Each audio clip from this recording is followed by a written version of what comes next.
یار دیا ہے ان کو، احسان فراموش نہیں ہے۔ آدھی رات کو اٹھ کر بھی یار کی آمد کے تذکرے کر رہے ہیں، میرا شکر ادا کر رہے مولا، یہ تو نے یار دیا ہے، ہم شکر بھی ادا کر رہے ہیں۔ اب جس بات پر اللہ فخر فرما رہا ہے وہ بات کیا ہے؟ صحابہ کا کون سا عمل تھا جس عمل پر اللہ فرشتوں کے سامنے فخر کر رہا تھا؟ کیا صحابہ احد میں تھے؟ بولیے، کیا خندق میں تھے؟ کیا طواف میں تھے؟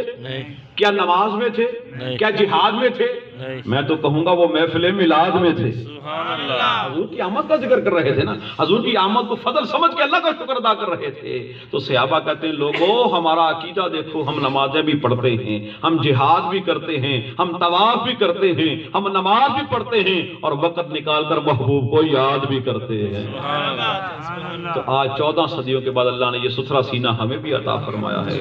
ہم بھی مزدوریاں کرتے ہیں، ہماری بھی دکانیں ہیں، ہمارے بھی کاروبار ہیں، ہم بھی بچوں کی کفالت کرتے ہیں، سارے کام کرتے ہیں، اور وقت نکال کر محبوب کو یاد بھی کرتے ہیں۔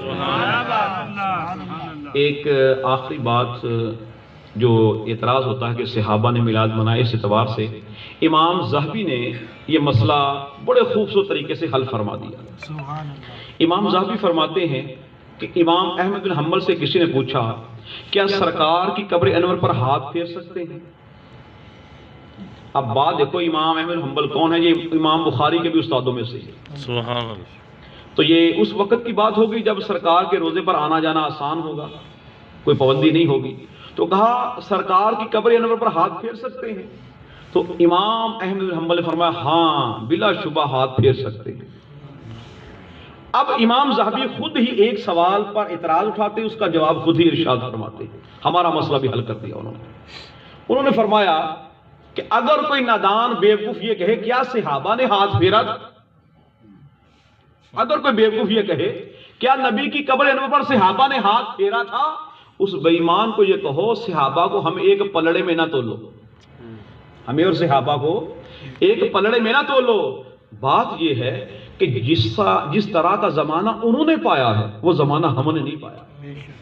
اب جس نے ڈائریکٹ سرکار کے ہاتھوں کو چوما ہو، جس نے ڈائریکٹ سرکار کے نالین پاک کو چوما ہو، جس نے سرکار کے نالین پاک کے بوسے لیے ہو، سرکار کے لعاب دہن کو چہرے پر ملا ہو، اور جس نے سرکار کے ہاتھوں کو ڈائریکٹ چوما ہو، وہ ہاتھ نہ بھی پھرے تو اس کا گزارا ہو سکتا ہے، بے شک اس کا گزارا ہو سکتا ہے۔ اس نے جلوے دیکھ لیے ہیں، اس نے ڈائریکٹ زمانہ پا لیا ہے، تو لہٰذا جس نے ڈائریکٹ جلوے دیکھے ہیں، ہاتھ ڈائریکٹ چومے ہیں،